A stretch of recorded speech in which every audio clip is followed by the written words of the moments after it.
ये साप्ताहिक बाइबल का उपदेश Plainfield Christian science church independent से है, जो प्लेनफील्ड, न्यू जर्सी, अमेरिका में है। अधिक जानकारी के लिए कृपया हमारी वेबसाइट पर जाएं www.plainfieldcs.com। आपके अध्ययन के लिए ये पाठ रविवार 19 दिसंबर 2021 के लिए है। विषय: क्या ब्रह्मांड मनुष्य सहित परमाणु बल द्वारा विकसित है? स्वर्णपथ, भजन संहिता। यहोवा ने तो अपना सिंहासन स्वर्ग में स्थिर किया है और उसका राज्य पूरी सृष्टि पर है। उत्तरदायी ध्यान। अय्यूब। पशुओं से तू पूछ और वो तुझे दिखाएंगे, और आकाश के पक्षियों से और वो तुझे बताएंगे। पृथ्वी पर ध्यान दे, तब उससे तुझे शिक्षा मिलेगी, और समुद्र की मछलियां भी तुझसे वर्णन करेंगी। कौन इन बातों को नहीं जानता कि यहोवा ही ने अपने हाथ से इस संसार को बनाया है। वो पृथ्वी को हिलाकर उसके स्थान से अलग करता है और उसके खंभे कांपने लगते हैं। उसकी आज्ञा बिना सूर्य उदय होता ही नहीं, और वो तारों पर मोहर लगाता है। वो आकाशमंडल को अकेला ही फैलाता है और समुद्र की ऊंची ऊंची लहरों पर चलता है। वो सप्तऋषि, मृगऋष और कछपचिया और दक्कन के नक्षत्रों को बनाने वाला है। वो तो ऐसे बड़े कर्म करता है जिनकी था नहीं लगती, और इतने आश्चर्य कर्म करता है जो गिने नहीं जा सकते। पाठ उपदेश बाइबल में से यूहन्ना। आदि में वचन था और वचन परमेश्वर के साथ था, और वचन परमेश्वर था। सब कुछ उसी के द्वारा उत्पन्न हुआ। जो कुछ उत्पन्न हुआ है, उसमें से कोई वस्तु उसके बिना उत्पन्न ना हुई। उत्पत्ति। यूं आकाश और पृथ्वी और उनकी सारी सेना का बनाना समाप्त हो गया। भजन संहिता।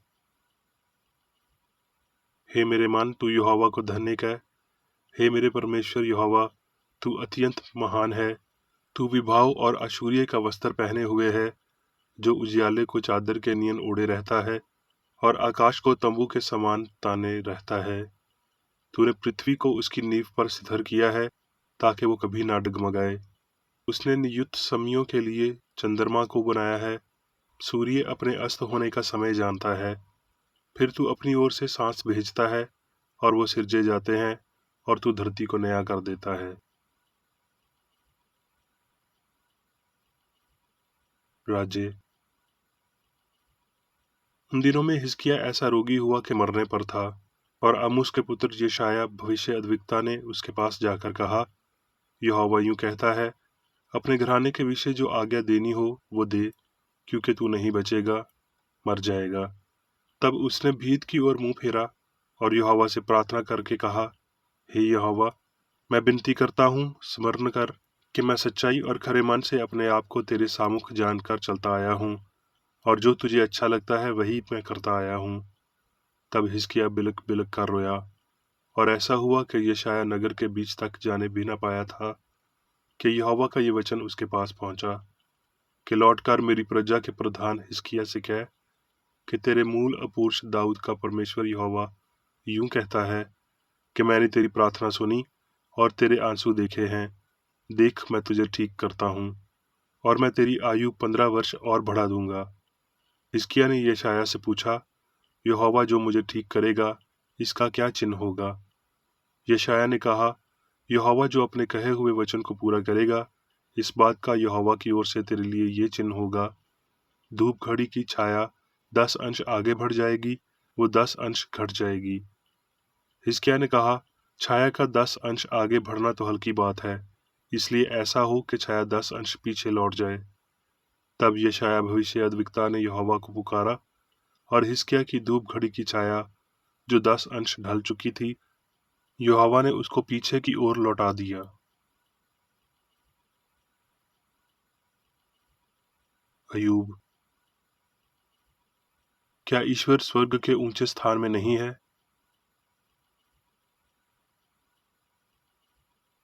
यशवा, जब यरूशलेम के राजा अदोनी सिदक ने सुना कि यशवा ने ई को ले लिया और उसको सत्यानाश कर डाला है, और जैसा उसने यरू और उसके राजा से किया है, और ये भी सुना है कि जबाउन के निवासियों ने इसराइलियों से मेल किया और उसके बीच रहने लगे हैं, तब वो डर गए। इसलिए यरूशलेम के राजा अदोनी सिदक ने हबरून के राजा हुहाम, यरमूत के राजा पेराम, लाकीश के राजा याफा और अजलून के राजा दब्बीर के पास ये कहला भेजा कि मेरे पास आकर मेरी सहायता करो, और चलो हम जबून को मारें, क्योंकि उसने यशवा और इसराइलियों से मेल कर लिया है। यहाँ तक कि जबून के निवासियों ने जलजाल की छावनी में यशवा के पास यूं कहलवा भेजा कि अपने दासों की ओर से तू अपना हाथ न हटाना। तब यशवा सारे योद्धाओं और सब शूरवीरों को संग लेकर जलजाल से चल पड़ा। और यहोवा ने यशवा से कहा, उनसे मत डर, क्योंकि मैंने उनको तेरे हाथ में कर दिया है। उनमें से एक पुरुष भी तेरे सामने टिक न सकेगा। तब यशवा रातों रात जलजाल से जाकर यकायक उन पर टूट पड़ा, और यहोवा ने इसराइलियों के सामने उनको ढारस बंधाया। फिर जब वो इसराइलियों के सामने से भागकर बितरून की उतराई पर आए, तब उज़ैका पहुंचने तक यहोवा ने आकाश से बड़े बड़े पत्थर उन पर बरसाए, और वो मर गए। और उस समय अर्थात जिस दिन यहोवा ने अमूरियों को इसराइलियों के वश में कर दिया, उस दिन यशवा ने यहोवा से इसराइलियों के देखते इस प्रकार कहा, हे सूर्य तू जबाउन पर, और हे चंद्रमा तू अयालों की तुराई के ऊपर थमा रह। और सूर्य उस समय तक थमा रहा, और चंद्रमा उस समय तक थमा रहा, जब तक उस जाति के लोगों ने अपने शत्रुओं से पलटा ना लिया। ना तो उससे पहले कोई ऐसा दिन हुआ और ना उसके बाद।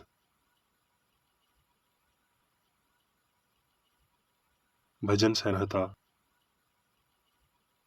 यहोवा ने तो अपना सिंहासन स्वर्ग में स्थिर किया है, और उसका राज्य पूरी सृष्टि पर है।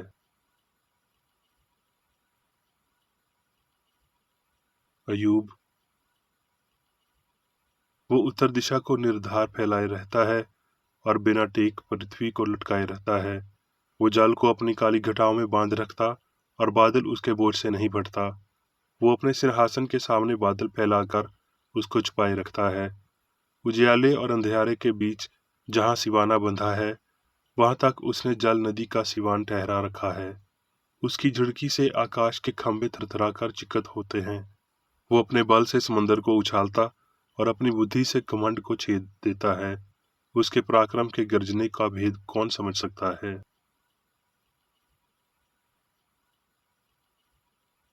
प्रकाशित वाक्य।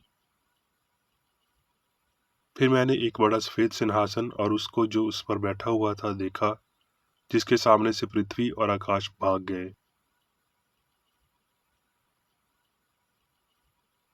प्रकाशित वाक्य। और जो सिंहासन पर बैठा था उसने कहा कि देख, मैं सब कुछ नया कर देता हूँ। फिर उसने मुझसे कहा, ये बातें पूरी हो गई हैं। मैं अल्फा और ओमेगा, आदि और अंत हूँ।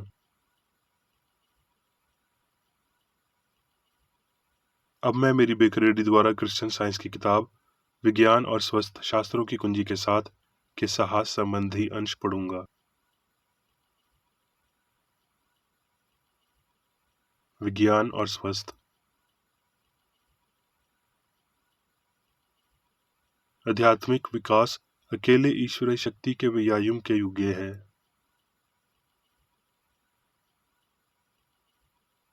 दिव्य तत्वमीमांसा, जैसा कि आध्यात्मिक समझ से पता चलता है, स्पष्ट रूप से दिखाता है कि सभी कुछ मन है, और वो मन ईश्वर है, सर्वशक्तिमान, सर्वव्यापी, स्वर्गीय, अर्थात सभी शक्ति, सभी उपस्थिति, सभी विज्ञान। भौतिक विकास का तात्पर्य है कि महान प्रथम कारण सामग्री बन जाना चाहिए, और बाद में या तो मन में वापस आना चाहिए, या धूल और शून्य में नीचे जाना चाहिए।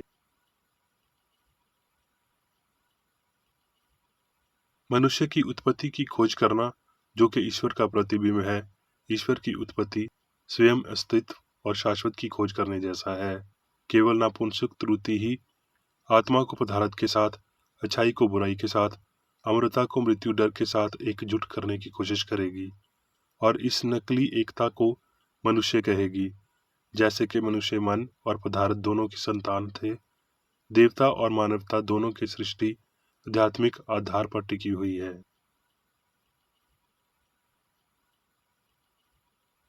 भौतिक ज्ञान ने रचनात्मक दिव्य सिद्धांत का सिंहासन हड़प लिया। पदार्थ की शक्ति, मिथ्यात्व की शक्ति, आत्मा की तुच्छता पर जोर दिया और एक मानव रूपी ईश्वर की घोषणा की।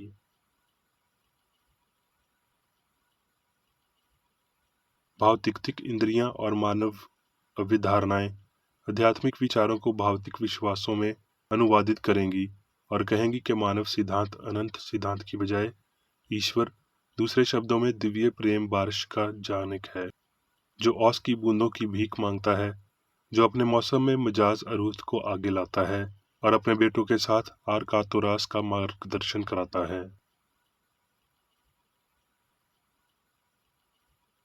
भौतिक विज्ञान तथाकथित मानव विज्ञान है।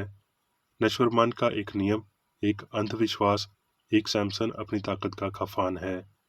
जब इस मानवीय विश्वास में इसका समर्थन करने के लिए संगठनों का उभाव है, तो इसकी नींव खत्म हो गई है।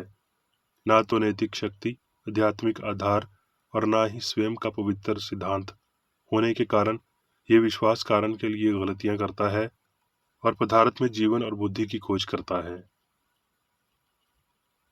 ब्रह्मांड मनुष्य की तरह विज्ञान द्वारा अपने दिव्य सिद्धांत ईश्वर से व्याख्या की जानी है और फिर इसे समझा जा सकता है, लेकिन जब भौतिक अर्थों के आधार पर समझाया जाता है और विकास, परिपक्वता और क्षय के विषय के रूप में प्रतिनिधित्व किया जाता है, तो ब्रह्मांड जैसे मनुष्य है और होना चाहिए एक रहस्य है। आसंजन, सामंजस्य और आकर्षणमान के गुण हैं। वो दिव्य सिद्धांत से संबंधित हैं और उस विचार शक्ति के उपासनहार का समर्थन करते हैं जिसने पृथ्वी को अपनी कक्षा में शुरू किया और गर्व की लहर से कहा, यहाँ तक और इसके आगे नहीं। हम ताकतों पर चलते हैं, उन्हें वापस ले लें और सर्जन को दह जाना चाहिए। मानव विज्ञान उन्हें पदार्थ की ताकत कहता है, लेकिन दिव्य विज्ञान घोषित करता है कि वो पूर्ण रूप से दिव्य मन से संबंधित हैं, इस दिमाग में निहित हैं और इसलिए उन्हें उसके सही घर और वर्गीकरण के लिए पुनर्स्थापित करता है। श्रद्धा शक्ति एक भौतिक विश्वास है, एक अंधा ग्राभित बल है, अक्षा की संतान है और ज्ञान की नहीं, नश्वर मन की है, ना ही अमर की। ये सर का लंबा मोतिया बंद, भाया या प्रेम तूफान की सांस है। ये बिजली और तूफान है, ये सब स्वार्थी, दुष्ट, बेईमान और अशुद्ध है। नैतिक और आध्यात्मिक आत्मा का हो सकता है जो अपनी मुट्ठी में हवा रखती है और ये शिक्षण विज्ञान और सिद्धभाव के साथ उच्चारण करता है। विज्ञान में आपके पास भगवान के विपरीत कोई शक्ति नहीं हो सकती और भौतिक इंद्रियों को अपनी झूठी गवाही छोड़ देनी चाहिए। भौतिक बोध के झूठे प्रमाण आत्मा की गवाही के साथ विपरीत रूप से विरोधाभासी हैं। भौतिक बोध वास्तविकता के अहंकार के साथ अपनी आवाज बुलंद करता है और कहता है, दुनिया मेरा राज्य है, मैं सामग्री की भावयात्रा में रोमांचित हूँ, लेकिन भगवान का एक स्पर्श, एक दुर्घटना, भगवान का कानून किसी भी समय मेरी शांति को नष्ट कर सकता है, क्योंकि मेरी सारी झूठी खुशी घातक है। फटने वाले लावे की तरह मैं अपने स्वयं की निराशा में विस्तार करता हूँ और आग की उपभोग करने की लाचीलापन के साथ चमकता हूँ। विपरीत गवाही देते हुए आत्मा कहती है, मैं आत्मा हूँ। मनुष्य जिसकी इंद्रियां आध्यात्मिक हैं, मेरी समानता है। वो अनंत समझ को दर्शाता है, क्योंकि मैं अनंत हूँ। पवित्रता की सुंदरता होने की पूर्णता, अविनाशी महिमा सभी मेरे हैं, क्योंकि मैं भगवान हूँ। मैं मनुष्य को अमृतता देता हूँ, क्योंकि मैं सत्य हूँ। मैं सभी आनंद प्रदान करता हूँ और उन्हें शामिल करता हूँ, क्योंकि मैं प्रेम हूँ। मैं जीवन देता हूँ बिना शुरुआत और बिना अंत के, क्योंकि मैं जीवन हूँ। मैं सर्विच हूँ और सभी को देता हूँ, क्योंकि मैं मन हूँ। मैं सबका पदार्थ हूँ, क्योंकि मैं जो हूँ सो हूँ। क्या आत्मा अपने विपरीत पदार्थ का विकास कर सकती है और पदार्थ को पाप और कष्ट सहने की क्षमता दे सकती है? क्या आत्मा ईश्वर धूल में डाला जाता है और अनंत पदार्थ की मांग पर निकाल दिया जाता है? क्या आत्मा धूल में प्रवेश करती है और उसमें दिव्य प्राकृति और सर्वशक्ति मान्यता खो देती है? क्या मन ईश्वर की शान से अनुप्राणित एक नश्वर पापी बनाने के लिए पदार्थ में प्रवेश करता है? हर एक को तय करने का बिंदु ये है कि क्या ये एक नश्वर मन है जो एक कारण है। हमें तत्वमीमांसा विज्ञान और उसके दिव्य सिद्धांत के लिए पदार्थ के आधार का त्याग करना चाहिए। भौतिक इंद्रियों की झकझोर देने वाली गवाही के बीच विज्ञान अभी भी विराजमान है। नश्वर अपरिवर्तनीय सामंजस्यपूर्ण दिव्य सिद्धांत को प्रकट कर रहा है, जीवन और ब्रह्मांड को प्रकट कर रहा है, जो हमेशा मजबूत और शाश्वत है।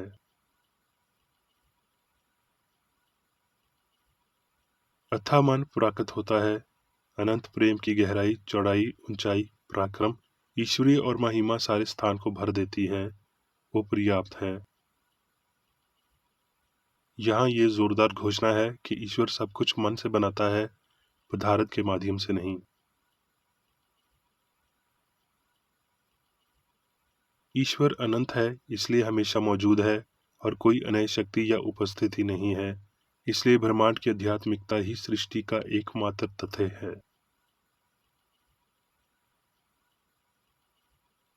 अब मैं मीर बेकर रेड्डी द्वारा चर्च मैनुअल में दिए गए 3 दैनिक कर्तव्यों को पढ़ूंगा।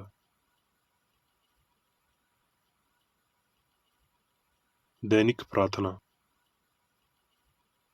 प्रत्येक दिन प्रार्थना करने के लिए इस चर्च के प्रत्येक सदस्य का कर्तव्य होगा, तुम्हारा राज्य आए, ईश्वरी सत्य, जीवन और प्रेम के शासन को मुझ में स्थापित कर और मुझ पर शासन कर, और तेरा वचन सभी मनुष्यों के स्नेह को समृद्ध कर सकता है और उन पर शासन कर।